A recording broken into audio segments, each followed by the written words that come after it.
పరం పరం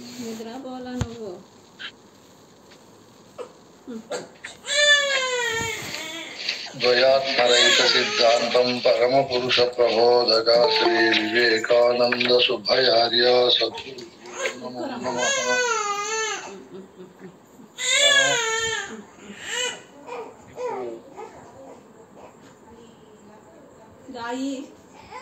శిష్య ఉభయ లక్షణాలు అదేనమ్మ సబ్జెక్టు.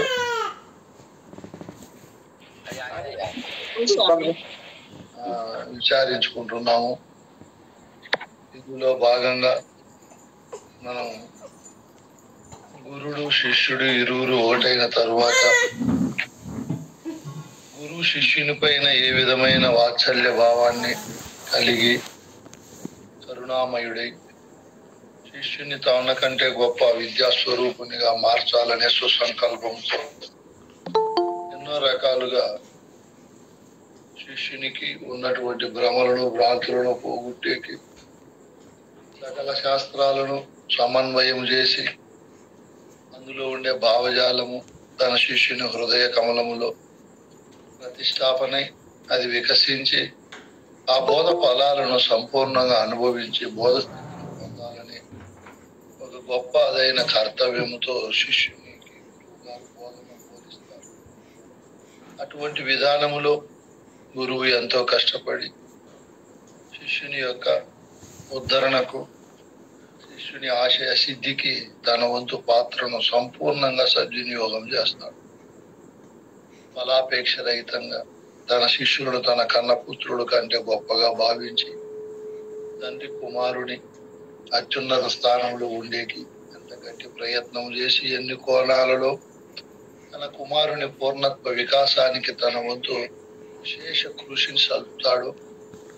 అలాగే నిజ గురువు తన శిష్యులు విద్యా బలాలను సంఘ బలాలను అంటే భుక్తి క్రియలు ముక్తి క్రియలు సంపూర్ణంగా అనుభవించి సృష్టిలో సద్గుణ సంపన్నుడై ఒప్పులు కుప్పగా ఉండాలనే భావనతో ఎన్నో రకాలుగా శిష్యుని పైన ఏ విధమైన ఫలాపేక్ష భావాన్ని కలిగి ఉండకుండా గొప్పదైన త్యాగ భావనతో ఉంటాడు. ఇటువంటి క్రమములో గురువు ఎంతో కష్టాన్ని తన శక్తిని తన యుక్తిని తన శిష్యులకు ధారపోస్తాడు. ఈ విషయాలన్నీ మనం చెప్పుకున్నాం. ఇటువంటి క్రమములో శిష్యుడు గురువును చేరిన తరువాత మొదట ఉండాల్సిన లక్షణాలు వేరు, మరియు ఆ లక్షణాలన్నీ కలిగి ఉంటూనే గురువు దగ్గర చేరిన తరువాత ఉండవలసిన లక్షణాలు వేరు. గురువు దగ్గర చేరిన తరువాత ఏముండాలి అన్నప్పుడు గురువు గారు చెప్తారు.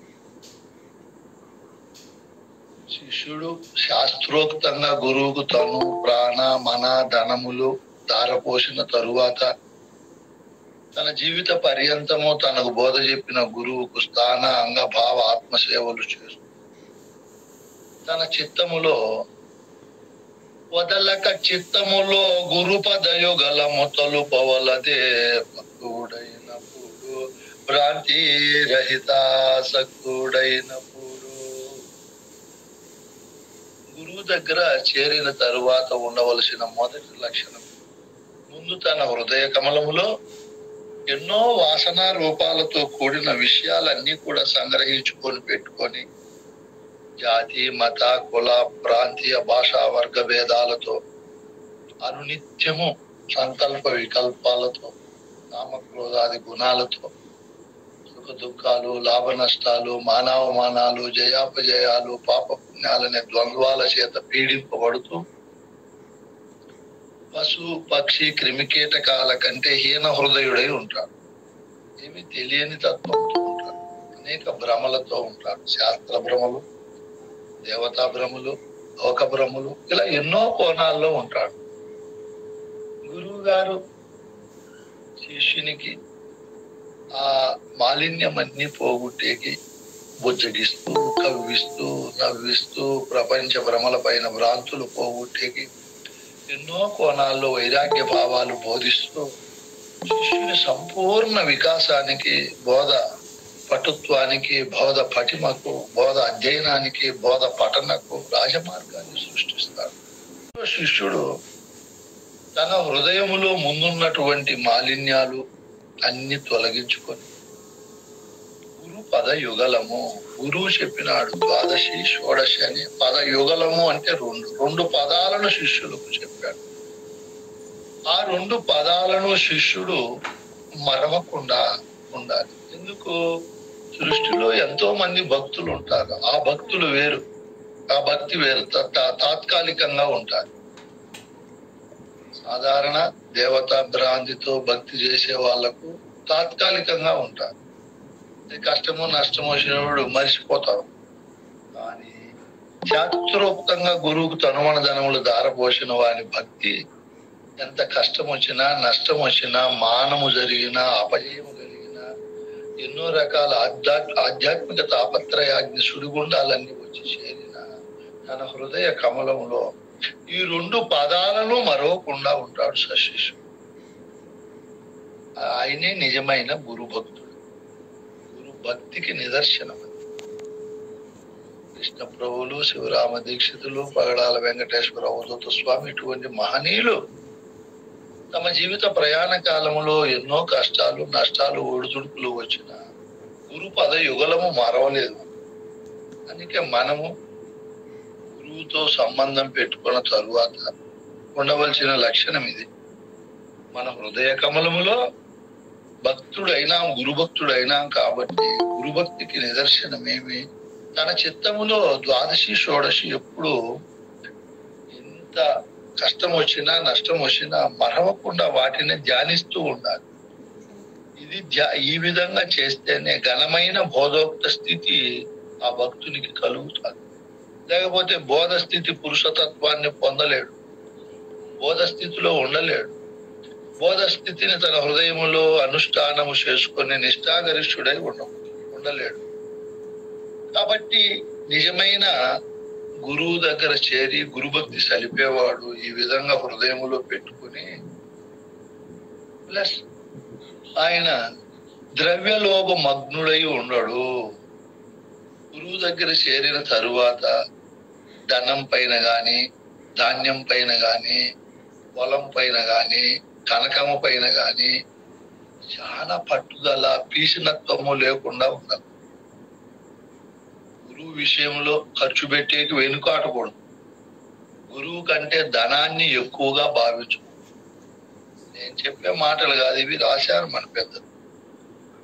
గురువు దగ్గర చేరిన తరువాత ఉన్నంతలో గురు పూజలు చదువుతూ సంవత్సరానికి ఒకసారి గురువుని ఇంటికి పిలిపించి తన శక్తి కొద్ది పూజ చేసి 10 మందికి భోజనం పెట్టి సాంప్రదాయంలో తన వంతు పాత్రను విజయవంతంగా ముందుకు తీసుకొని పోయేది సశిష్య లక్షణం అని శివరామ దీక్షితులు దీక్షితీయంలో చెప్తాడు. గురు శిష్య ప్రభావ ప్రకరణ అని ఉంటుంది.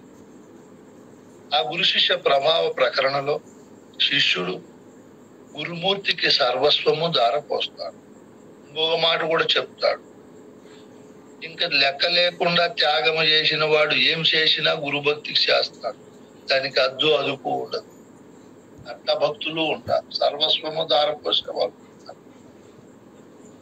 మళ్ళా నా గురువు కంటే ధనమే ఎక్కువ, ధాన్యమే ఎక్కువ అని దానిపైన లోభత్వం ఉండేవాడు గురు సంబంధాన్ని పెంచి పోషించుకోలేడు. గురు సంబంధాన్ని తగ్గించుకుంటాడు, గురుబోధన పట్టలేడు. అందుకే చెప్పాడు ఇక్కడ, ఏం చెప్పాడు? శిష్యుడు ద్రవ్య లోభ మగ్నుండైన మర్యాద దక్కదు. ఈనులు అంటాడు. డబ్బు పైన ఆశ కలిగిండే శిష్యుడు, నేననే ఎరుక పైన భ్రమ కలిగిండే గురువులు ఇద్దరు ఈనాటి హీనులు. నాయన ప్రపంచంలో వాళ్ళు పనికిరాని వారు. తండ్రి వాత్సల్యము గురుడు పిల్లవాని పైన చూపితే శిష్యుని పైన, శిష్యుడు తనకు బోధించే గురువును తండ్రిగా భావించాలి. దాంట్లో ఏ లోటు ఉండకూడదు. ఎందుకంటే ఈ బోధ ఘనత్వము, బోధ పటుత్వము ఇవన్నీ చేసిన శిష్యుడు ఆ విధంగానే ఉంటాడు. ఎలా ఉంటాడు ఆ శిష్యుడు? గురువు దగ్గర చేరి గురు బోధన అభ్యసించే మహానుభావుడైన శిష్యుడు ఈ విధంగా ఉంటాడు.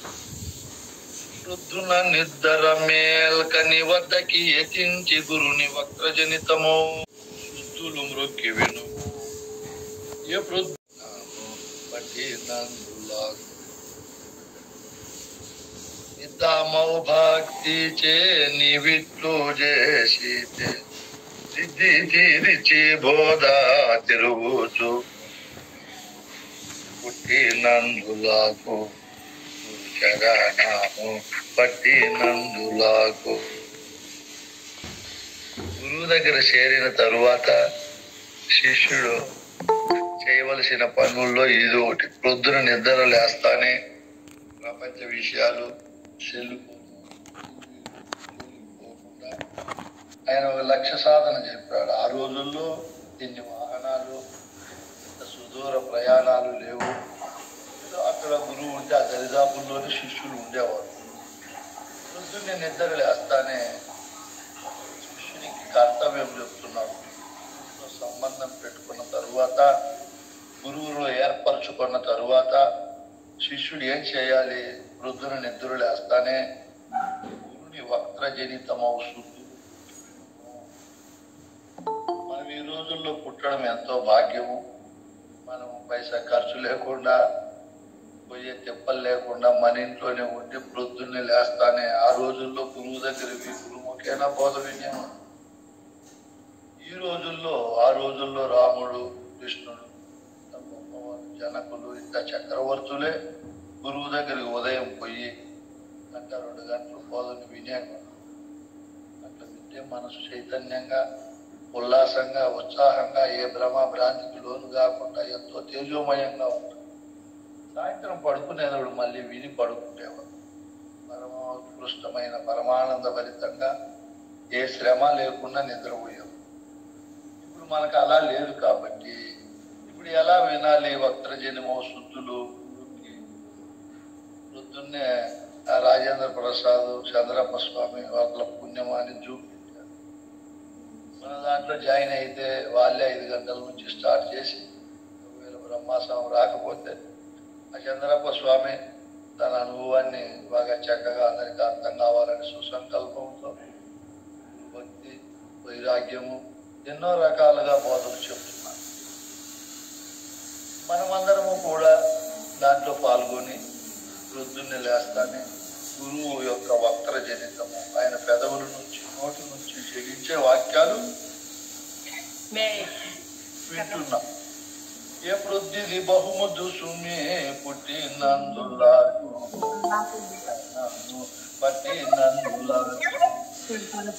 ఎగ్జామ్స్ అయిపోయినాయి, చదివేది ఏంటి లేదు. చరణం పట్టినాము కాబట్టి మనము గురుపుత్రులమై పుట్టినాము. ముందు నరకులంలో నరులకు జన్మనిచ్చాం. ఇప్పుడు నిద్దామౌ భక్తి చే నివిట్టు చేసితే తిరుగు చూపును నీకు పుట్టినందులకు గురుచరణమో పట్టినందులకు. నీవు ఈ విధంగా రోజు వింటా ఉంటే పరిపూర్ణ హోదాలో ఉన్నటువంటి మర్మధర్మాలన్నీ కూడా నీవు సమాజంలో చేరుకుంటాయి. నీకు దారి ఏర్పడతారు. తెలియనితనం అంతా, ముద్దుతనం అంతా, అజ్ఞానతనం అంతా కూడా వెళ్ళిపోతారు. అందుకే ప్రతిరోజు మనం తిన్న తిండే తింటాము. అందుకే శరీరం ఆరోగ్యంగా, శక్తివంతంగా పనిచేస్తాం. అలాగే వింటానే ఉండాలి గురుముఖేన బోధ. అలా వినగా వినగా దారి మనకి ఏర్పడతారు. ఖచ్చితమైనటువంటి త్రిగుణములతో ఏకాత్మ దృష్టితో నువ్వు చేస్తే నీకు ఇది బోధ ఫలితం అంటకుండా పోదు, ఖచ్చితంగా అంటుతారు. అందుకే శిష్యుని గురువు చేరిన తరువాత శిష్యుడు జాగరూకుడై ఇంకో మాట చెప్తాడు.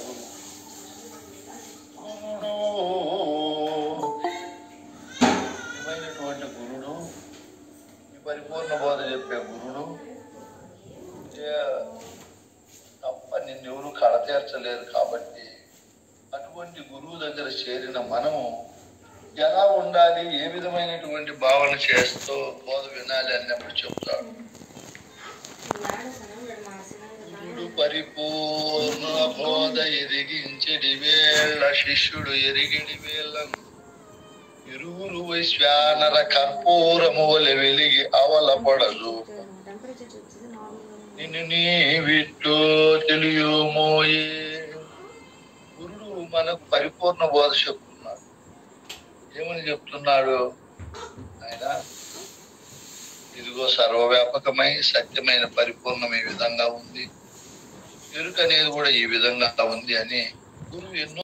ఇది మంచి కందార్థం. గురువును ఏర్పరుచుకున్న తరువాత శిష్యుడు తన భావాన్ని ఇంకా ప్రపంచంలో ఏ విషయానికి అంటింప చేయకుండా, ఏ విషయంలో మమేకమైపోకుండా, ఏ విషయానికి ప్రాధాన్యత ఇవ్వకుండా గురుడు గురుబోధ శిష్యునికి ఎరిగించడి వేళ శిష్యుడు ఎరిగడి వేళ ఇరువురు వైశ్వానర కర్పూరము వలె వెలిగి అవల పొడజూపారోయే అట్లనే నీవిక్కడ తెలియమోయి.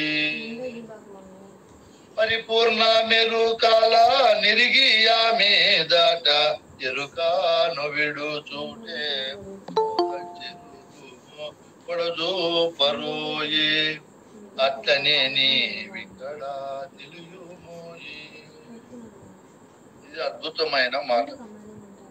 గురుడు గురుబోధ చెప్పేటప్పుడు, శిష్యుడు తెలుసుకునేటప్పుడు గురువు బోధ స్వరూపుడై అగ్ని వలె ప్రకాశిస్తూ ఉంటాడు. మనం ఏమీ తెలియకుండా అవిద్య, అజ్ఞానము అనే ఒక కర్పూరం వలె గడ్డ కట్టుకొని ఉంటాం. అది నామంతో, రూపంతో, ఒక పరిమాణంతో ఉంటారు. ఇటువంటి కర్పూరము అగ్నితో జత కట్టిన తరువాత వెలుగుతుంది. అగ్నితో జత కట్టకపోతే అది అట్లే ఉంటుంది ఎన్ని వేల సంవత్సరాలైనా. మన అజ్ఞానము, అభిమానము, అనురాగము పోయి జనన మరణం అనే ఘోర సంసార బాధ తొలగిపోవాలంటే గురుబోధ అనే అగ్నితో మనం స్నేహితం చేయాలి. ఒకవేళ చేయలేదనుకో అట్లే ఉండిపోతుంది. అందుకే గురుడు బోధ స్వరూపుడై, జ్ఞాన స్వరూపుడై అగ్ని వలె ప్రకాశిస్తాడు. శిష్యుడు ఏమీ తెలియకుండా ఒక పరిమాణములో, ఒక ఆకృతిగా, ఒక ఘనీభవించిన వానిగా ఉంటాడు. వీడు ఇవన్నీ గుణాలు పోగొట్టుకొని తాను నిర్విశేషుడై జనన మరణం అనే ఘోర సంసార బాధ పోగొట్టుకోవాలి అంటే బోధ అనే అగ్నితో మనం జత కట్టాలి. అట్లా ఎవరైతే కడతారో గురుడు గురుబోధ శిష్యునికి ఎరిగించడి వేళ శిష్యుడు ఎరిగడి వేళ ఇరువురు వైశ్వానర కర్పూరము వలె వెలిగి అవల అవల. ఇంకా గురుడు బోధించేది ఉండదు. శిష్యుడు కర్పూరము ఆకృతి ఉండే వరకే గురువు బోధిస్తాడు. ఈ నేననే అహంకార ఆకృతి తొలగిపోయిన తరువాత శిష్యుడు ఇంకా పూర్ణ విద్యాస్వరూపుడై అశరీరుడైన తరువాత గురువు చెప్పే పని ఉండదు. అందుకే శిష్య, నీవు గురుబోధ అనే అగ్నితో బాగా జతగట్టు. సోంబేరితనంగా ఉండద్దు, అసమర్థునివై ఉండద్దు, చాలా శ్రద్ధగా ఉండని చెప్పి గురువు చెప్పేటప్పుడు ఎంతో భయముతో, భక్తితో, పూర్ణ వికాసముతో బాగా కూర్చొని శ్రద్ధగా గురువు చెప్పే బోధ వినాలి. తమాషగా గాని, లేదా నవ్వులాటకు గాని, ఇంకొక టైం పాస్ గాని కాకుండా ఇక్కడ శ్రద్ధగా వినమంటున్నాడు. గురువు ఏం చెప్తాడు? గురుబోధ అంటే ఏమిడిది? పరిపూర్ణ మెరుకాల ఎరిగి ఆమె దాట ఎరుకాను విడ చూటే గురుబోధం చెరుగుము.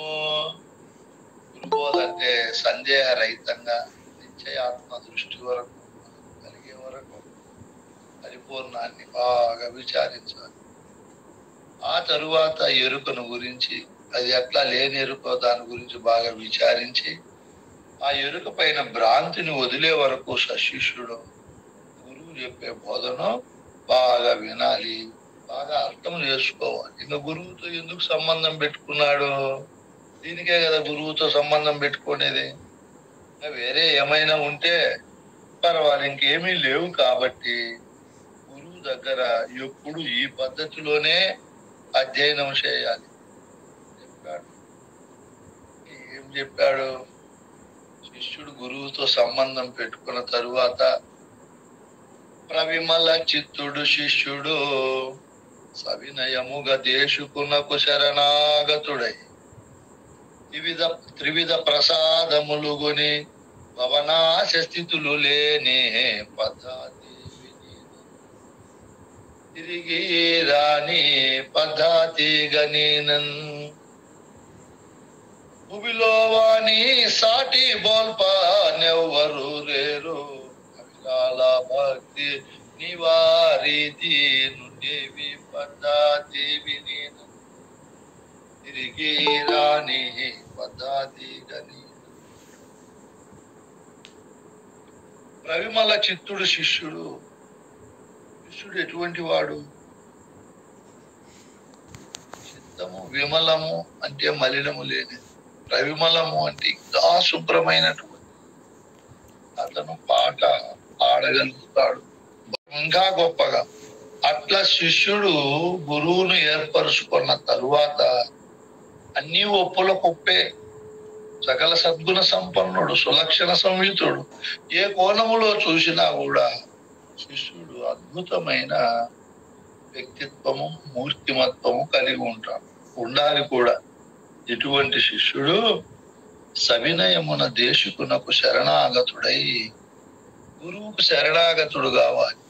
గురువు మినహా నా మోక్ష ప్రదాత, దేవదేవుడు, విద్యాస్వరూపుడు, ఈ సృష్టిలో విశ్వేశ్వరుడు, అధినాయకుడు, సర్వేశ్వరుడు, సాక్షాత్ పరమాత్మ స్వరూపుడు ఇంకెవరూ లేరు, నా గురువే ఉన్నాడు, ఆ గురువు ద్వారానే నేను ఏదైనా పొందగలుగుతా అని ఆయనకు శరణాగతుడై ఆయన దగ్గర త్రివిధ ప్రసాదములు తీసుకోవాలి. ఏం ప్రసాదం? పవిత్రమైనటువంటిది, సారవంతమైనటువంటిది, రుచికరమైనటువంటిది. అజ్ఞానం అనే ఆకలిని తీర్చే ప్రసాదము ఏది? పరిపూర్ణం ఒకటి, లేని ఎరుక అనేది ఒకటి. ఆ లేని ఎరుకను, పరిపూర్ణాన్ని బాగా విచారించి ఆ ఎరుకను విడిచేది ఒకటి. ఈ మూడే త్రివిధ ప్రసాదం. ఇవి కొని ఇవి బాగా మనం గురువు ద్వారా తీసుకోవాలి, దీన్ని అర్థం చేసుకోవాలి. అప్పుడు నీకు భవనాశ స్థితులు లేని పద్ధతి వినినన్. ఈ మూడు ప్రసాదాల ద్వారా నీకు బోధ ఎప్పుడైతే అర్థమవుతాదో అప్పుడు నీకు భవము అంటే పుట్టుక, నాశనము అంటే గిట్టుక, స్థితి అంటే ఉండడం. భవము అంటే పుట్టేది, నాశము అంటే గిట్టేది, స్థితి అంటే మధ్యలో ఉండేది. ఈ మూడింటిలో కూడా నేను లేను, నేను స్వప్నతుల్యము, నేను కలరాజును, నేను విద్యాస్వరూపుడును, నేనే ఈ సృష్టిలో పెనుమాయనని మనకు తెలియబడతాను. అందుకే భూమిలో వాణ్ణి సాటి బోల్పని అవ్వరు, వానితో సమానమైన వాడు సృష్టిలో ఇంకెవరు ఉండరంట. గురువుతో సంబంధం ఏర్పరచుకొని ఈ త్రివిధ ప్రసాదములను గురువు ద్వారా బాగా సేవించి విని అర్థం చేసుకొని దాని ప్రకారము జీవన విధానాన్ని మలుచుకొని ఎవరైతే సర్వభ్రాంతి రహిత స్థితిలో ఉంటారో వారికి ఇంకా సమానం ఎవరయ్యా ఈ సృష్టిలో? ఎవరు లేరు. కాబట్టి బిడ్డ, వానితో సూర్యునికి సమానము సూర్యుడే, భూమికి సమానం భూమే, చంద్రునికి సమానం చంద్రుడే, పరిపూర్ణానికి సమానం పరిపూర్ణమే. ఇంకొక వస్తువును తీసుకొని వచ్చి ఉపమానంగా వాడికి చెప్పేకి ఏ విధంగా సాధ్యము కాదో, లేనే లేదో, అంటే ఈ పద్ధతుల్లో ఉండే శిష్యునికి ఈ భూమిలో సాటి ఎవరినైనా ఎవరు లేదు, ఆయనకి ఆయనే సాటి. కాబట్టి బిడ్డ, శిష్య, అవిరాళ భక్తి, విరాళము లేకుండా, తెంపు కాకుండా ధార, ఒకే ధారతో భక్తి చేసి సంవత్సరం గురువు దగ్గర ఒక రకమైన భక్తి, గురువు ఏదన్నా దండిస్తే ఆ భక్తి తగ్గిపోవడము, బోధకే దూరం కావడము, ఈ విధంగా లేకుండా మొదట నువ్వు గురువు దగ్గర చేరినప్పుడు ఏ భక్తి ఉందో దాన్ని ఇంకా పెంచి మహావృక్షంగా మార్చుకోవాలి. ఆ భక్తి పైనే పరిపూర్ణ బోధనే రాజభవనాన్ని శిష్యుడు నిర్మాణము చేసుకోవాలి. భక్తికి లోపము, లోటు, తరుగుదల ఉండకూడదు. గురువు దగ్గర చేరిన తరువాత గురు భక్తిలో పెరుగుదలే ఉండాలి. అభివృద్ధి ఉండాలి, పూర్ణ వికాసం పొందాలి. ఆ గురు భక్తి అనే పునాది పైనే ప్రతి శిష్యుడు రాజభవనం పరిపూర్ణ బోధనే రాజభవనాన్ని నిర్మించుకొని అందులో పూర్ణ నివాసుడై ఉండాలి. ఎట్లా ఉండాలి అంటే నీవు ఆ రీతి ఉండేవి పద్ధతి వినినా ఆ రీతి ఉండాలి. ఆయన ఏ రీతి ఉండాలి? విమల చిత్తము కలిగి గురువుకు శరణాగతుడై నా గురువు కంటే అధికుడు లేడు అని చెప్పి అత్యద్భుతమైనటువంటి గౌరవ పూజ ఆరాధన స్థితి భావాన్ని గురువు పైన కలిగి వివిధ ప్రసాదాలు తీసుకొని ఈ పరిపూర్ణ బోధ ప్రకారం నే ఎరుకనే నేను పుట్టనే లేదు, పుట్టుక లేనప్పుడు గిట్టుట లేదు, పుట్టుక గిట్టుటకు లేనప్పుడు ఇవి రెండు లేనప్పుడు మధ్యలో ఉండేది ఇదంతా కూడా పెనుమాయ అని అర్థం చేసుకుని నీవు ఆ విధంగా ఉండు నాయన. ఆ విధంగా ఉంటే నీకు సాటి ఎవరు ఇంకా భూమిలో ఎవరు లేరు. అందుకే గురువుని ఏర్పరచుకున్న తరువాత గురు సంబంధము పెంచి పోషించుకోవాలి.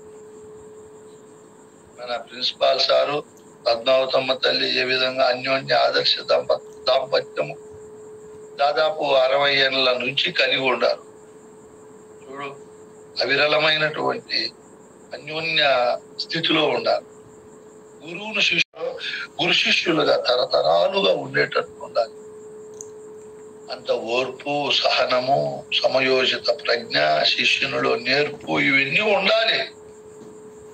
కొంత బాగా చెప్తానే నేను బాగా చెప్తా గురువుని మించినాను అనేది కానీ, గురువు నాకే ప్రాధాన్యత ఇవ్వాలని గాని ఇస్తాడని గాని ఇట్లా తిక్కవన్నీ హృదయంలో పెట్టుకోకుండా, నువ్వు అన్యం ఏది ఆలోచించకుండా, నీ భక్తిలో లోపము లేకుండా గురువుకు నువ్వు శరణాగతుడు కావాలి. ఇక్కడ చెప్పాడు కదా, శరణాగతుడై దేశికునకు నా గురువే నా మోక్ష ప్రదాత, నా గురువే నా బోధ స్థితి కారకుడు, నా గురువే నా విద్యా మంగళ స్వరూపుడు, నా గురువు వల్లనే నేను ఈ బోధను తెలుసుకుని ధరించి జనన మరణం అనే బాధను పోగొట్టుకున్నాను. అన్ని కాలాలు గురువు కృతజ్ఞతాపూర్వక భక్తి చేయాలి. అట్లా శిష్యుడు అవినాభావ సంబంధం పెట్టుకోవాలి గురువు దగ్గర. ఎందుకంటే గురువు ఎన్నో కోణాల్లో తనను పరీక్షించేకి శిష్యుని మందలించచ్చు, ఒకవేళ కొట్టచ్చు, శిష్యుని నా దగ్గరికి రావద్దని కూడా చెప్పచ్చు, ఎన్నెన్నో చేయొచ్చు. అయినా శిష్యుడు గురువు దగ్గర చేరిన తరువాత ఆ గురువు మాటలకు అటువంటి వాటికి విలువ ప్రాధాన్యత ఇవ్వకుండా, తన హృదయంలో వాటిని పెట్టుకోకుండా గురువుకి ఎప్పుడు శుశ్రూషలు చేయాలి. గురు శుశ్రూషణ నచ్చుట ఎరిగించద ఎట్ల నిన్న ఏర్పడ వినుమా, నరులిష్ట దైవమునకు పరిచర్యయు నచ్చునట్టు భక్తి గురుమూర్తి కత్యుక్తి తోడుతాను నిరతా మరమరలేక నీవు సల్పితివే, గురు బోధ మరుగు సద్గురు నీచే తెలిసి భక్తి తోడుతాను గురుమూర్తి కత్యుక్తి తోడుతాను.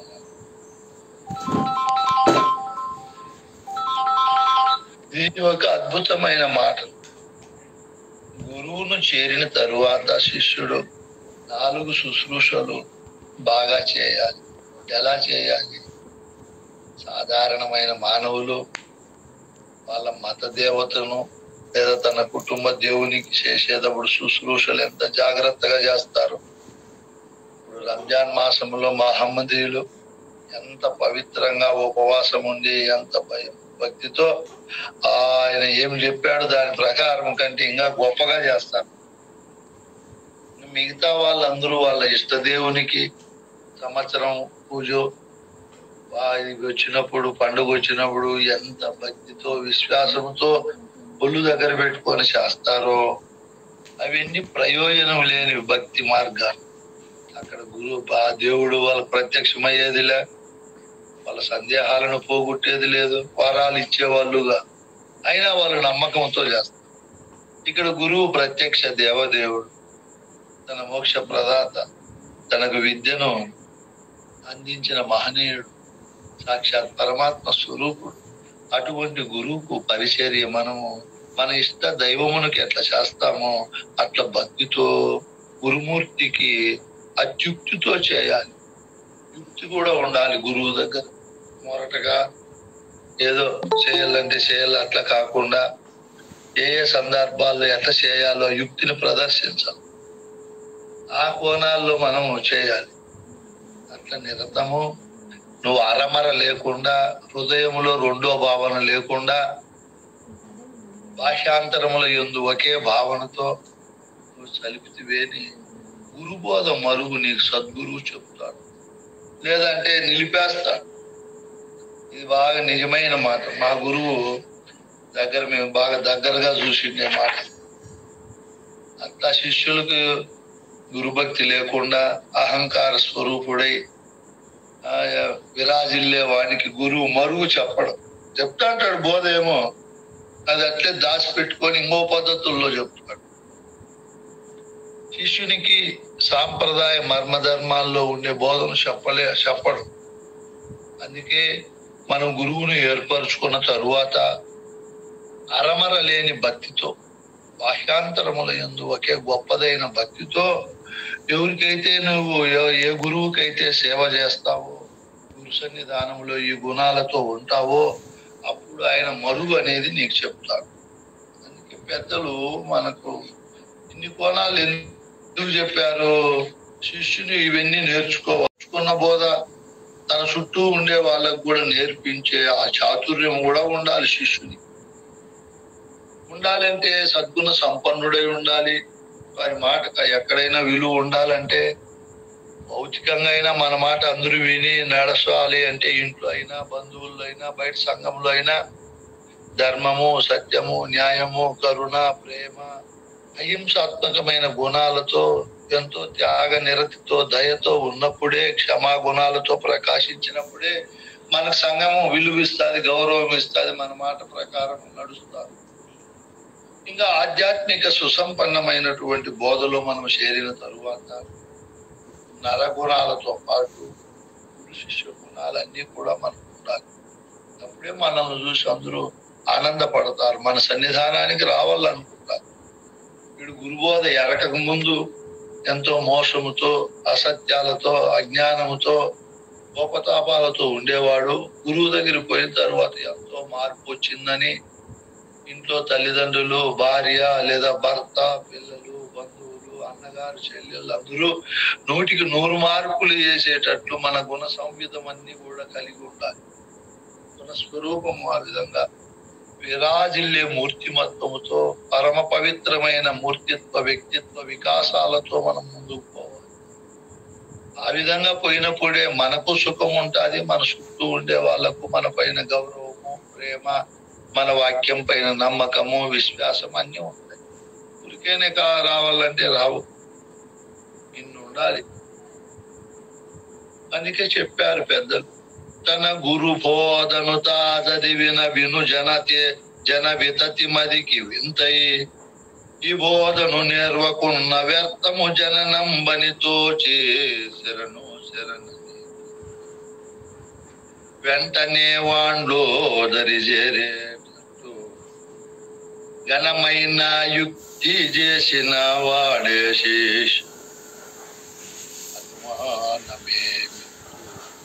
గణరాదు వినావోది సరణనేటట్టు వెంటనే వాండ్లో దరిజేరేటట్టు. ఎంత అద్భుతమైన మాట. నీవి గురుబోధను తెలుసుకొని గురువాక్యం ప్రకారం నడుస్తూ ప్రవిమల చిత్తము కలిగి విశేషమైన సద్గుణ ఒప్పుల కుప్పతో విరాజిల్లుతూ ఉంటే నీ మాటకి ఎవరైనా విలువిస్తారు. నువ్వు గురుబోధ చదువుతా ఉండినా, చెబుతా ఉండినా, చుట్టూ ఉండే వాళ్ళు విని ఆనందపడి మేము గురువు దగ్గర చేరాలనే భావనతో వచ్చి చేరాలి. అందుకే నీవే ప్రకాశించాలి. గురువు ఎంత చెప్పినా శిష్యులు వచ్చి చేరేదానికంటే తన శిష్యుల్లో అద్భుతమైన మార్పు వచ్చినప్పుడు ఆ గురువు దగ్గరికి లోకమంతా వస్తారు.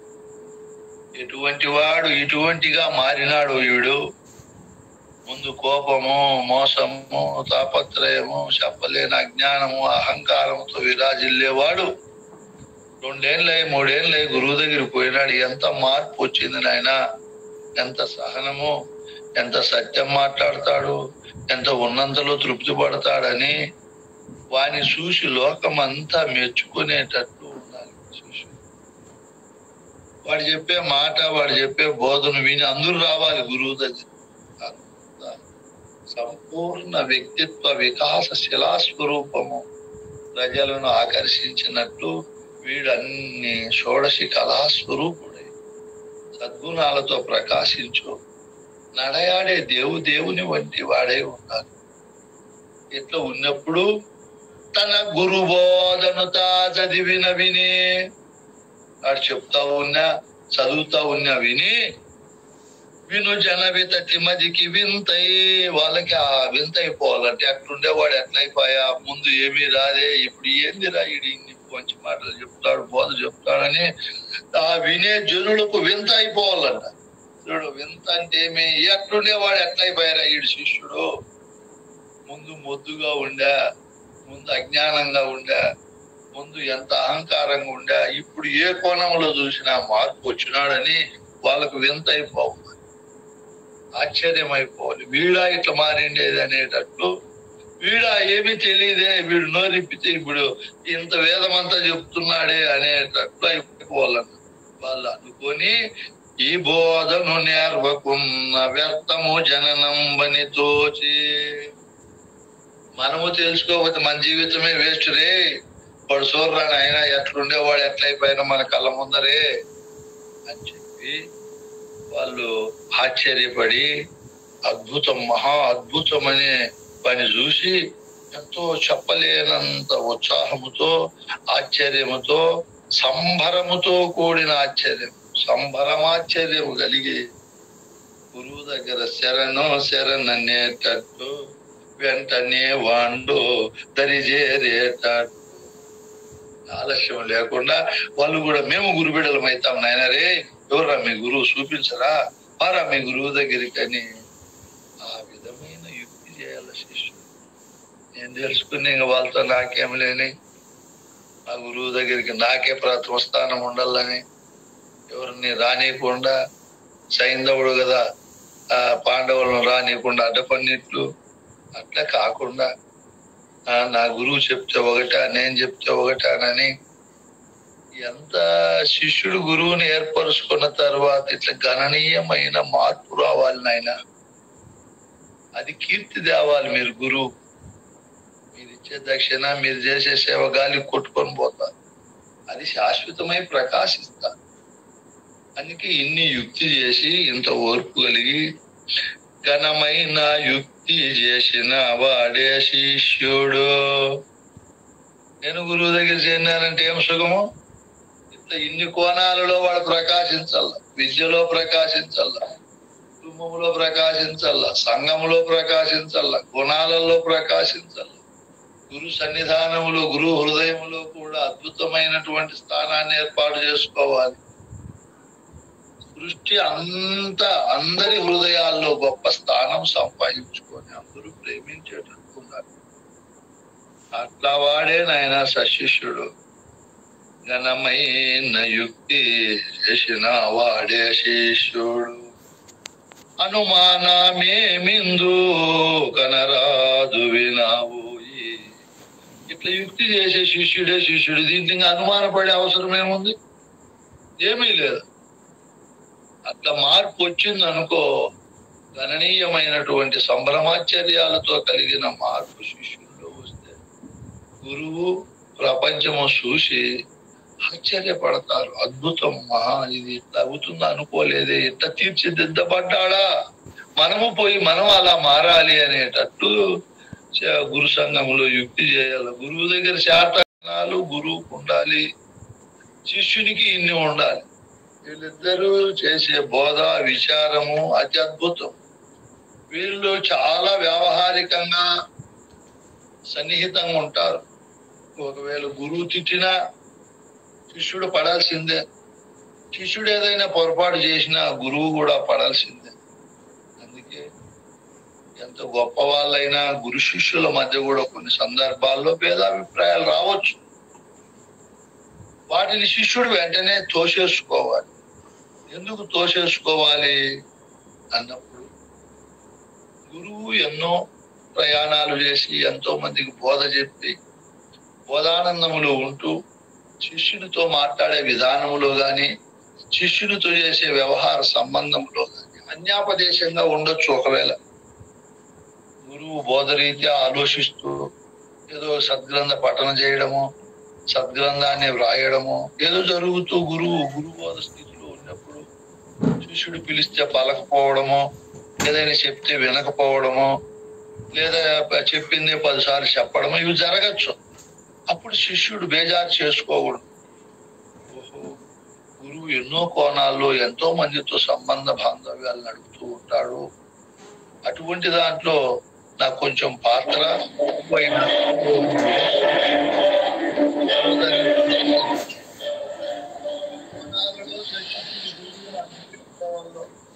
ఎందుకు అడ్డు పెట్టుకోవాలి?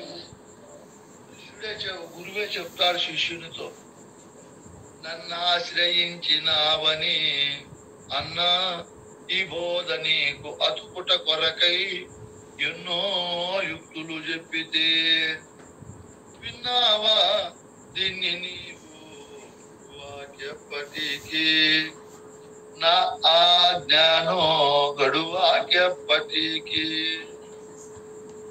నన్ను నీవు నిన్ను నేగన్న వెల్లెట్టిదో నన్ను నీవు విడువాలేవు నిన్ను నే విడువాలేను వాక్యప్పటికి నాయాజ్ఞానో గడువాక్యప్పటికి. గురువు శిష్యునితో చెప్తున్నాడు, బిడ్డ కుమారా, నన్ను ఆశ్రయించి ఎనలేని ప్రేమ, గురువు ఎడ అతి అద్భుతమైన భక్తి ప్రదర్శించావు. నా హృదయాన్ని దోచుకున్నావు నాయనా. నా హృదయంలో నిన్నే స్మరించేటంత గొప్ప భక్తిని చేశావు. ఎంత వినయము, విధేయత, సద్గుణ సంపన్నునివిరా బిడ్డ. బోధనే నీ మరిచిపోయి నిన్నే స్మరించే అంత గొప్పవాడవరా నువ్వు. బోధ గొప్పతనము కంటే నీ గొప్పతనమే ఎక్కువ ఉందిరా శిష్య. గురువుని అట్లా, గురువు మదిని అట్లా ప్రకాశించాలి సశిష్యుడు. మనకు మనమే ఆలోచించాలి, మన గురువుతో మనం ఎలా ఉండామా, గురువు హృదయాంతరాల్లో మనం మార్పులు సంపాదించుకున్నామా, ఆ భక్తిలో ఏది లోటు లేకుండా ఉండామా అని ఇన్ని ఉంటేనే గురువు చెప్పేది బోధ రహస్యాలన్నీ కూడా. అపాత్రదారునికి గురువు దానం చేయడు బోధ, పాత్రదారునికే దానం చేస్తాడు. ఎంతో గొప్పదైన క్షేత్రంలో పంట బాగా పండినట్లు గురువు తన శిష్యుని క్షేత్రాన్ని బాగా పరిశోధన చేసి పరమోత్కృష్టమైన సారవంతమైన క్షేత్రం కలిగిన శరీరునికే ఈ బోధన గురువు అందిస్తాడు. అందుకే మనమందరము కూడా ఇంత కష్టపడి ఎన్నో యుక్తులతో చెప్పాడు కదా బోధ గురువు. గురువు చెప్పినట్లు విన్నావా? విన్నావా అంటే అర్థం చేసుకున్నావా అని అర్థము. నేను చెప్పిండే యుక్తులు నువ్వు విని అందులో ఉండే సారాన్ని పట్టుకున్నావా? ఇవన్నీ 2 రకాలు ఉంటాయి నాయన. నన్ను ఆశ్రయించినావని, నేననే ఎరుకను ఆశ్రయించుకొని ఆ ఆవరణలో ఉన్నాడు ముందు గురువు దగ్గరికి వచ్చినప్పుడు. ఇప్పుడు ఎంత తెలివైన వాడో కృష్ణ ప్రభువులు. మనకెంత తెలివి ఉండాలనో చూడండి. ప్రతి దాంట్లో కూడా రహస్యం ఉంటుంది, పరమోత్కృష్టమైన భౌతికార్థము ఉంటుంది, అంతరాంతరాలను పెకలించి ఆశ్చర్యపడే అద్భుతమైన అంతర్రహస్యం కూడా ఉంటుంది. ఈ గంధార్థం చూడు ఎట్లుంటుందో. నన్ను ఆశ్రయించినావని, నన్ను అంటే గురువునని వదర్థం, నేననే అహంకారమే సత్యమని శాశ్వతమని, నేననే ఎరుక పైన పరమాత్మ పైన భ్రాంతిని పోగొట్టేకి గురువు ఇన్ని తిప్పలు పడిపో అని చెప్పాడు. బిడ్డ, ఇప్పుడు ముందు సాధన సంపత్తి గల సాధకుడు కనరుడు ఘోర సంసారమునం బాధపడలేక, నేనే పరమాత్మను, పరమాత్మనైన నేను ఎందుకు ఈ సృష్టిలో ఎలా వచ్చానో, అంతటా ఉన్నానా, ఏమిరా ఈ రహస్యాలన్నీ కూడా తెలుసుకోవాలని ఆ పరమాత్మకే సందేహం వచ్చింది. అట్లా పరమాత్మ స్వరూపుడు నేననే శుద్ధ చైతన్య ఆవరణలో ఉన్నాడు. దాన్ని ఆశ్రయించుకొని నన్ను ఆశ్రయించినావని, నేననే పరమాత్మను ఆశ్రయించుకొని నువ్వు ఉండవని. అన్నా అన్నా అంటే పెద్దవాడా, ఏమర్థాలు తెలివైన గురు శిష్యులు ఇద్దరు కూర్చొని వింటే ఇంతకంటే ఏం కావాలి ఆయన? చూడండి ఎంత తెలివ అన్నా. అందరికంటే పెద్దవాడా, భూమి అన్న జలము, జలం అన్న అగ్ని, అగ్ని కన్నా వాయువు, వాయువు కన్నా ఆకాశానికి అన్న ఆత్మ. మరే పరమాత్మ స్వరూపుడు అయిన శిష్య చూడు ఏం మాటలో గురువు శిష్యుని అన్న అన్నాడంటే ఎందుకు అన్నాడు? పొద్దుబాగా కాదు, ఇంత లోపల అర్థం ఉండదు. పరమాత్మ స్వరూపుడై ఉండవు, అన్నిటికంటే గొప్ప స్థానంలో అన్నిటికీ అన్నమై ఉండవురా బిడ్డ నువ్వు. అన్నా ఈ బోధ నీకు అతుకుట కొరకై. ఇంత పరమాత్మ స్థానంలో ఉండే శిష్యునికి నీ హృదయానికి అతకల్లని ఎన్నో శాస్త్రాలను విన్నావు, చదివావు, అన్ని అంటిపెట్టుకొని ఉండవు. భగవద్గీతలు చదివావు, ఉపనిషత్తులు చదివావు, వేదాలు చదివావు, అష్టాదశ పురాణాలు, ఇతిహాసాలు, సీతారామాంజనేయ సంవాదం, రుక్మిణీ శాస్త్రం, యోగ వాసిష్టం, జ్ఞాన వాసిష్టం, అద్వైత చంద్రిక, విలాపం, దృగ్దృశ్య వివేకము, వేదాంత డిండివము, వేదాంత పంచీకరణ, ఇట్లా చెప్పుకుంటా పోతే ఎన్నో గ్రంథాలు చదివావురా. అన్ని అంటుకొని ఉండవు. అవన్నీ నీకు పోగొట్టేకి ఈ పరిపూర్ణ భోగం నీకు అతికి, అవన్నీ నీ హృదయ కమలము నుంచి తొలగిపోయి ఈ బోధ నీకు అతికే కొరకై ఎన్నో యుక్తులు చెప్పితే.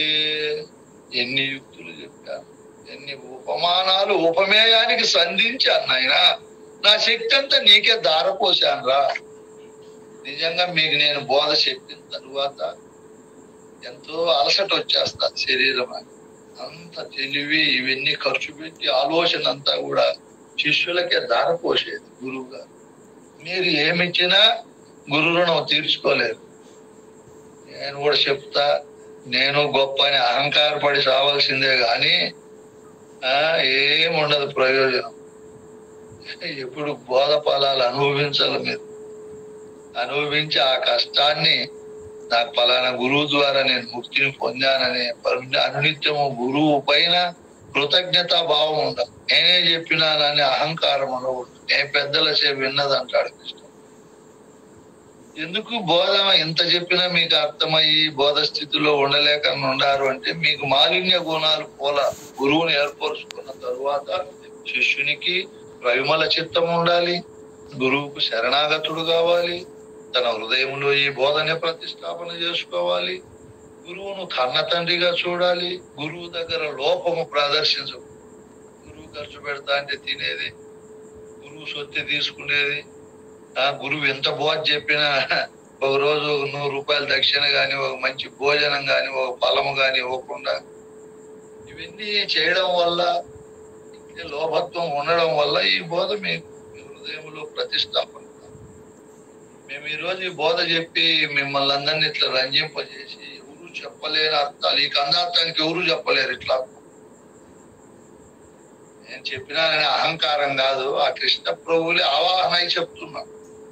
ఆయన రాసిండేది ఆయనే మీకు చెప్తున్నా. ఇన్ని యుక్తులు చెప్పేకి ఎంత ఓర్పు ఉండాలి, ఎంత వినయం ఉండాలి, ఎంత గురుభక్తి ఉండాలి. మేము మా గురు భక్తి పైనే ఈ పరిపూర్ణ బోధన నిర్మాణం చేసుకున్నాం. ఎంతైనా అక్కడే భక్తి దగ్గరే మనం ఉండాలి. విన్నావా విన్నావా అంటే ఎంత పెద్ద అర్థం. చెవులతో విని అన్నావా అని కాదు, అర్థం చేసుకున్నావా. దీన్ని నీవు విడువాక్యప్పటికి, ఆజ్ఞానం విడువాక్యప్పటికి. దీన్ని విడవద్దు నాయన.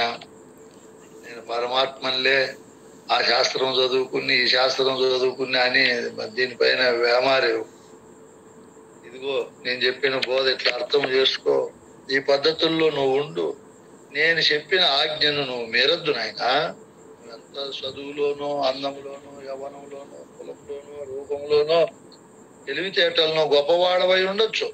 అయినా అవన్నీ ప్రక్కన పెట్టి నేను ఏమి నీ పైన ఆజ్ఞ చేశాను, నీ హృదయంలో ఇది పెట్టుకో, మంచి గుణాలతో ఉండు, ఓర్పుగా ఉండు, ధనము ధాన్యము భోగభాగ్యాల పైన పటుత్వం వదులుకో, అవే శాశ్వతమని వాటిని చింతించద్దు.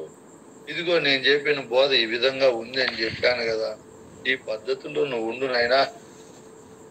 వేళ విశేషాన్ని కూడా అచల గురువు కూడా చెప్తున్నాడంటే ఇది ఎట్లా శిష్యుడో చూడండి. నిన్నునే విడువాలేము వాక్యప్పటికి, నన్ను నీవు విడువాలేవు, నన్నునే విడువాలేను. ఏం మాటలు నాయన ఇవి!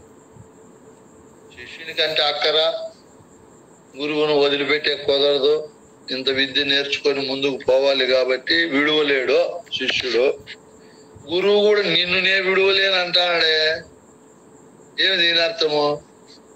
ఎన్ని అర్థాలు, ఎన్ని రకాల సంభ్రమాశ్చర్యాలకు లోన్ చేసేటట్టు రాస్తాడు గురువు కృష్ణ ప్రభువు ఈ కందార్థం. ఎంత మేధావైనా ఆశ్చర్యపడి అర్థం చేసుకొని శరణైపోవాల్సిందే. అబ్బా ఎంత గొప్పవాడు, ఎంత గొప్ప బోధ అనేటట్లు ఉంటాది రహస్యం. నన్ను నీవు విడువాలేవు, నిన్నునే విడువాలేను, విడువాక్యప్పటికి, ఆజ్ఞను గడువాక్యప్పటికి. బోధరీత్యా బిడ్డ శిష్య, నేను ఇంత బోధ చెప్తున్నా, ఋషి పుట్టిస్తాను, నన్ను నువ్వు విడవలేవు. ఇది మామూలే. సాంప్రదాయ శిష్యుడు, సశిష్యుడు బోధ తెలుసుకోవాలని కోరిక కలిగి, సందేహ నివృత్తి కలిగి, జనన మరణ ఘోర సంసార బాధను పోగొట్టుకోవాలా అనే కోరిక కలిగి, ఆశయం కలిగిన శిష్యుడు గురువును వదులుకోలేడు. ఇది మామూలే. అయితే గురువు కూడా నిన్నునే విడువలేను అంటున్నాడు. చూడు ఎంత వినయమో, విధేయత, గురువాక్యం పైన భక్తి, విశ్వాసము, అచంచలమైనటువంటి త్యాగనిరతి, ఇవన్నీ గురువు హృదయాన్ని దోచుకున్నాడు శిష్యుడు, దొంగలించాడు. అంత గొప్ప శిష్యుడు గురువునే మైమరిపించి మర్చిపోలేనంత పని చేశాడు. ఇది ఒక అర్థం. ఇంక రెండో అర్థం ఉంది లోపల, ఆధ్యాత్మిక అన్నారు. ఇది మీరు రేపు మర్నాడు నాకు చెప్పండి, ఆలోచన చేసి. సామాన్యంగా ఎవరు చెప్పలేరు, చెప్పండి చూస్తాం. అన్నానండేది ఎందుకు, నన్ను ఆశ్రయించినావు అనేది ఎందుకు, అవన్నీ మీకు చెప్పేసాను. దాన్ని బట్టి ఇది చెప్పొచ్చు మీరు తెలివైన వారు. నన్ను నీవు నిన్నునే గన్న వేళ్ళెట్టిదో, ఆ వేళ విశేషం ఎట్టిదో గాని ఏమర్థం ఉంటుందో దీంట్లో భ్రాంతి తెగిపోతుంది. అంత గొప్ప అర్థం ఉంటుంది. నన్ను నీవు నిన్నునే గన్న వేళ్ళెట్టిదో, నన్ను నీవు విడువాలేవు, నిన్నునే విడువాలేను, విడువాక్యప్పటికి, ఆజ్ఞను గడువాక్యప్పటికి. నేను మీరు చెప్పండి నాయన, అన్ని నేనే చెప్పేస్తే ఏం బాగుంటుంది. ఈ విధ రూపకంగా శిష్యునికి సేవ చేస్తాం. ఇప్పుడు రెండు ఎట్లుంటాయో అవినాభావ సంబంధం. ఇది మీకు ఆశ్చర్యం కలగలేదు. గురువుకు శిష్యుడు సేవ చేస్తున్నాడంటే గురువు చేసే సేవ కూడా ఉంటుంది. వీడు అజ్ఞానంలో ఏదో శారీరక సేవ చేస్తా ఉంటే గురువు జ్ఞాన రూపకంగా తరతరాల నుంచి వచ్చిన ఈ విద్యాద్భుతమైన అంతరాత్మ అర్థాలు కలిగిన దాన్ని శిష్యునికి గురువు ప్రబోధిస్తాడు. శిష్యుడు చేసే సేవ కంటే గురువు చేసే సేవే శిష్యునికి అత్యున్నత స్థానంలో ఉంటుంది, ఫలప్రదమై ఉంటుంది. అందుకే నాయన అన్ని రుణాలు తీర్చచ్చు, గురు రుణం తీర్చలేరు శిష్యులు. ఇది అయ్యే పని కాదు. ఎవరో ఎంత విశాల హృదయం, ప్రజ్ఞ, ఇవన్నీ కలిగిన వాళ్ళే తీర్చగలుగుతారు, అందరూ తీర్చలేరు. సేవ మీరు మేము బలి చేస్తానము అంటారు. మీరు చేసే సేవ పైసాకు పనికిరాదు, చేయాల్సిందే అనుకో. అది మామూలు. గురువు చేసే సేవే అత్యున్నతమైన, అతి అద్భుతమైనటువంటి, అతి ప్రయోజనకరమైనటువంటిది, పరమ పవిత్రమైనది.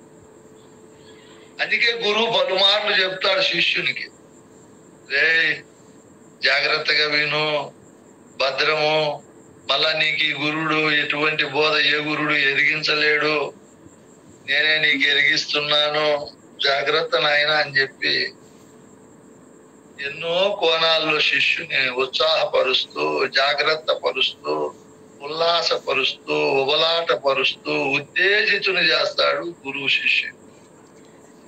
అందుకే శిష్యుడు పైన గురువు చూపే వాత్సల్యము, ప్రేమ, కరుణ, దయ ఫలప్రదమైనవి. గురు సేవే గొప్పది. శిష్యుని సేవ కంటే గురు సేవ ఎంతో గొప్పది. మీరు అటువంటి గురువు యొక్క సేవను గుర్తించి దాన్ని అర్థం చేసుకొని గురువుకు కీర్తిని ప్రతిష్టను తీసుకొచ్చేకి గట్టి శక్తి వంచన లేని ప్రయత్నం చేయాలి. గురు సంఘాన్ని భద్రపరిచి పదిలపరిచి గురువు సంఘాన్ని కీర్తివంతం చేయాలంటే శిష్యుడు దానికి వెన్నెముకగా ఉంటాడు. అందుకే గురువు చెప్పినట్టు నడవాలి. మీరకు మీ గురువాజ్ఞను చేరకు మీ దుష్టులంతా చేరిన చోటను యారకు మీ తప్పులు విని సాధు జనుల యందున గోడకు మీ గురు సేవకు. దుష్టులతో స్నేహితం చేయకూడదు. ఇన్ని కోణాల్లో భద్రపరిచి శిష్యునికి భద్రం విడవద్దురా నా కుమార అని గురు శిష్యులైన తరువాత ఇద్దరు 3 న్యాయాలు పాటిస్తారు. గురు శిష్యుల బంధం బలీయంగా ఉండాలంటే మొదటిది భ్రమర కీటక న్యాయం, రెండవది గోవత్స కిషోర న్యాయం, మూడవది క్షేత్ర సంయోగ న్యాయం. ఈ 3 పాటించాలి. ఎవరు? గురు శిష్యులు ఇద్దరు. మొదటిది భ్రమర కీటక న్యాయం. గురువు భ్రమరమై ఉంటాడు, శిష్యుడు కీటకమై ఉంటాడు. ఆ కీటకం ఎక్కడో చెట్టు పచ్చాకల పైన ఉండేదాన్ని తీసుకొచ్చి తన గూట్లో పెట్టి, భ్రమరం తాను తయారు చేసిన గూట్లో పెట్టి 14 రోజులు వేరే పని లేకుండా జూంకారం చేస్తారు. మళ్ళీ వచ్చి కొడతాదేమో అని దీన్ని మరవకుండా 14 రోజుల తర్వాత దీని రూపం ఎత్తి గర్భములో ఎగిరిపోతాడు రెక్కలు. ఇద్దరు కృషి ఉంటారు దీంట్లో, ఒకరే కాదు. గురువు పని ఉంటుంది, శిష్యుడు చేయవలసిన పని ఉంటుంది. ఆ భ్రమరం ఒకటే చేస్తే కీటకం కుదరదు. అది ఎప్పుడు దీన్నే స్మరించదు. అది మరవకుండా స్మరించేటట్లు ఇది చేయాలి. ఇది ఎప్పుడు ఓంకారం చేస్తాం. గోవత్స కిషోర న్యాయం.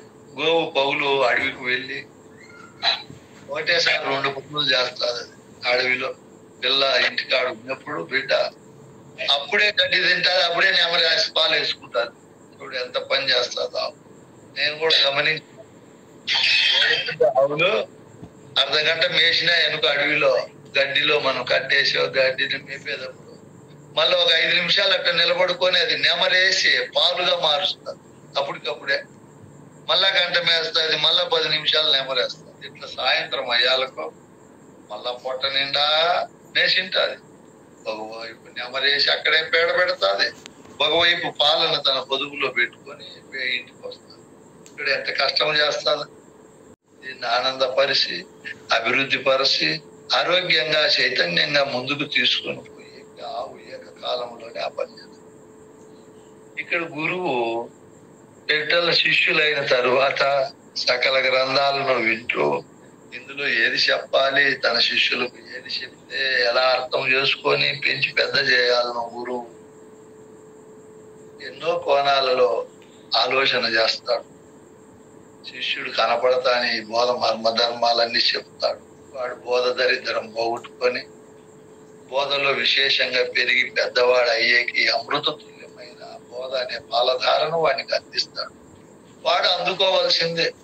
వాడు తల్లి కోసం ఎదురు చూస్తుంది. పిల్ల చిన్నప్పుడు ఇంటి దగ్గర తాడు తెంచుకుంటే ప్రయత్నిస్తుంది, తిరుగుతుంది, అంబా అమ్మా అని చూస్తుంది. పాపం ఆ తల్లిని చూసి పాలు తాగి శిష్యుడు గురువుని ఏర్పరచుకున్న తరువాత ఈ గురువు ఎప్పుడు వస్తాడు, ఎప్పుడు సేవ చేయాలా, ఎప్పుడు బోధ వినాలని ఎదురు చూడదు. ఒక రోజు ఖాళీ అయితే ఆయన గురువు దగ్గరికి వెళ్ళిపోవాలి, గురువు దర్శనం చేసుకోవాలి, గురువు దగ్గర కూర్చొని బోధ వినాలి. ఇప్పుడు అన్ని పనులు చేస్తేనే శిష్యుడు బోధామృతాన్ని అందుకోగలడు. గురువు అంటే బరువు పడకూడదు, గురువుకి ఇచ్చే దాంట్లో అల్పత్వం చేయకూడదు, గురువుకు పెట్టే దాంట్లో లోహత్వం ప్రదర్శించకూడదు. ఇంకా నా అదృష్టము, నా భాగ్యం అని చెప్పి దాసబోధలో చూడండి. శిష్యుడు గురువుని ఏర్పరచుకున్న తరువాత కూర్చునే కుర్చీ నేను కావాలి, గురువు పడుకునే మంచం నేను కావాలి, గురువు ధరించే వస్త్రాలు నేను కావాలి, గురువు తినే తిండి నేను కావాలి, గురువు నడిచే ఆ పాదరక్షలు నేను కావాలి, అన్నీ నేనే అయి ఎప్పుడు నా త్యాగములో నేను ఇచ్చిన దాంట్లోనే గురువు జీవన విధానాన్ని తీసుకొని పోవాలని ఏమి రాస్తాడో దాసబోధ సమర్థ రామదాస్ శిష్య లక్షణాల్లో రాస్తాడు. గురువుని ఏర్పరుచుకున్న తరువాత గురువువే తీసుకొని పోయే శిష్యులు కూడా ఉండాలి. ఈరోజు గురువుకి ఏమిలే అని చెప్పి ఇట్లా కాకుండా అట్లుండాలి. మొదట మనం చెప్పుకున్నాం, అన్నే స్మరించాలి అని చెప్పి ప్రతి దాంట్లో కూడా గురువునే శిష్యుడు గమనించాలి. ఇన్ని కోణాల్లో ఉంటేనే నెట్టుకొని వస్తారు. ఇది గోవత్స కిషోర న్యాయం. ఇంకా క్షేత్రజ్ఞ సంయోగ న్యాయం. గురు శిష్యులు ఇద్దరు, గురువు ఆత్మ, శిష్యుడు శరీరం. ఆత్మ లేకపోతే శరీరము, శరీరం లేకపోతే ఆత్మ ఎట్లా ప్రకాశించలేవో ఇరువురు ఒకరిని ఒకరు వదులుకొని ఉండకుండా ఒకరితో ఒకరు ప్రకాశిస్తూ ఉండాలి. క్షేత్రం పెరిగి పెద్దది కావాలన్నా, ఆరోగ్యంగా ఆనందంగా ఉండాలన్నా క్షేత్రజ్ఞుడు ఉండాలి. క్షేత్రజ్ఞుడు హాయిగా ఆనందంగా ఉండాలంటే క్షేత్రము ఉండాలి. గురువుతో శిష్యుడు, శిష్యునితో గురువు ప్రకాశిస్తారు ఒకరితో. ఇటువంటి ప్రకాశ క్రియల్లో శిష్యుడు చేయవలసిన పనులు ఎన్నో న్యాయాలు చెప్తారు పెద్దలు. మనం శిలాపాక న్యాయము, దారుపాక న్యాయము, చర్మపాక న్యాయము, వస్త్రపాక న్యాయము, ఉక్కుపాక న్యాయము, ఉప్పుపాక న్యాయము, మరియు లక్కపాక న్యాయము, తైలపాక న్యాయము, 8 న్యాయాలు చెప్తారు. శిష్యుడు గురువును ఎన్నుకున్న తరువాత ఆ 3 ధర్మాలతో పాటు ఈ 8 న్యాయాలు కలిగి జీవితాన్ని చూసుకోవాలి శిష్యుడు. ఇందులో 7 పనికిరాని న్యాయాలే.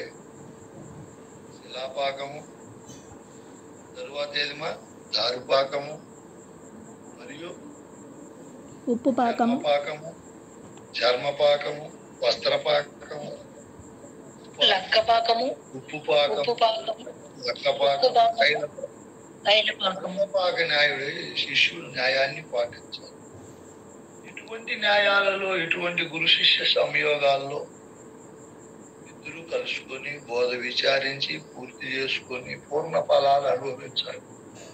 ఈ క్రమంలో శిష్యుడు ఎన్నో కోణాల్లో గురువు దగ్గర విద్య నేర్చుకునేకి, గురు బోధను అభ్యసనం చేసేకి శిష్యుని పైన గురువు ఎన్నో ప్రయోగాలు కూడా ప్రయోగించింటాడు. కొట్టింటాడు, తిట్టింటాడు, ఎన్నో చేసింటాడు. అవన్నీ శిష్యుడు హృదయంలో పెట్టుకోడు. గురువు సింహావలోకనం చేస్తాడు చివరిలో. బిడ్డ, కొట్టితి తిట్టితి శ్రమలను పెట్టితి నీ మనవి చెవున బెట్టక పెడచెవు పెట్టితి మొట్టితి వెడలను కొట్టితి.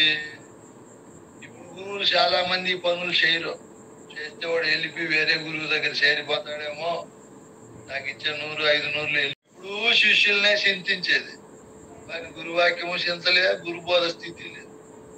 నా దగ్గర శిష్యులు కాలేదే, అయినోళ్ళు ఉంటారో ఊడిపోతారో ఏమో ఎట్లో అని ఈ గురువుకి ఎప్పుడు వాళ్ళ రోగం పట్టుకుంటారు.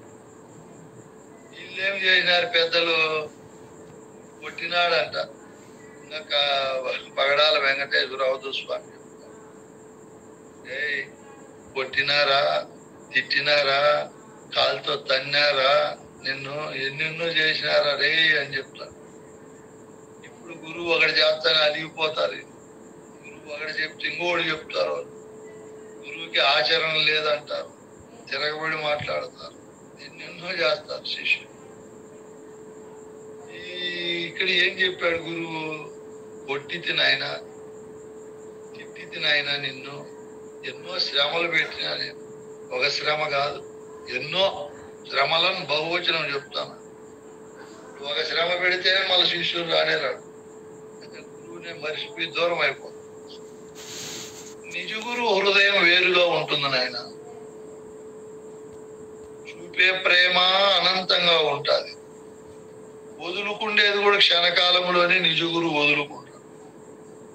రెండు ఉంటాయి గురువు దగ్గర.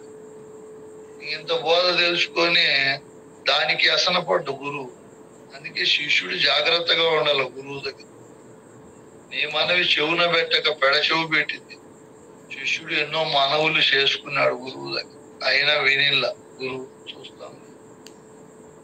మొట్టితి, వెడలను కొట్టితి, నువ్వు మా ఇంటికి వద్దు, మా ఆశ్రమానికి వద్దు, మా జూమ్ లేకొద్దు, పో, పనికిరాని దుర్మార్గుడు అని అనరాని మాటలు కూడా అన్నాడు.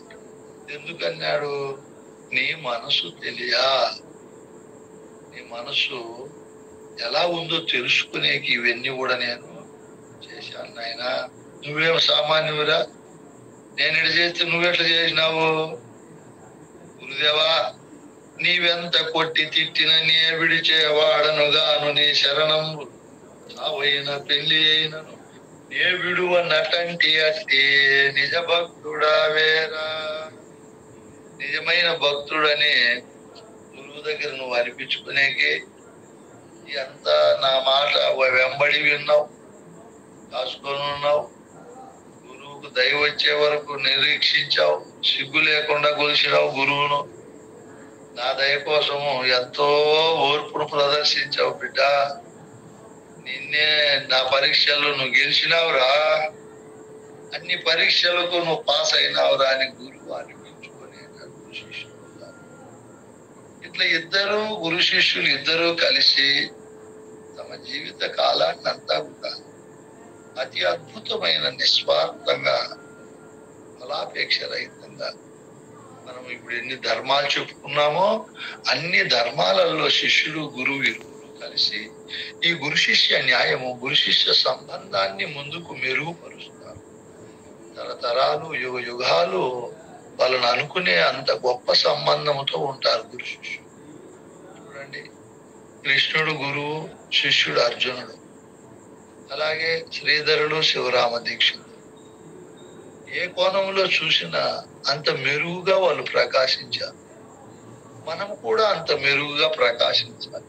ప్రకాశించాలి అంటే గురువుకు గుణాలు ఉండాలి, శిష్యునికి గుణాలు ఉండాలి. ఇద్దరి మధ్య అవినాభావ సంబంధం, అద్భుతమైనటువంటి ఒకరు ఒకరు కలిసిపోయే తత్వం ఇన్ని మనందరి మధ్య ఉండాలని గురువుగా నేను, శిష్యులుగా మీరు, గొప్ప సద్గుణాలు, ఏ విధమైనటువంటి స్వార్థంతో కూడిన తత్వాలు లేకుండా అందరము అన్యోన్యంగా ఉంటూ ఈ బోధ అనే ఫలాలను మీరు ఫలింపజేసుకోవాలని, గురువు దగ్గర ఇవన్నీ కూడా మీరు అందిపుచ్చుకోవాలని, అటువంటి భక్తిని, ఉత్సాహాన్ని మరి రోజు రోజుకు అభివృద్ధి పరుచుకొని బోధామృతాన్ని మీరు బాగా సేవించాలని మనసా వాచని ఆశీర్వదిస్తూ దుర్గుణ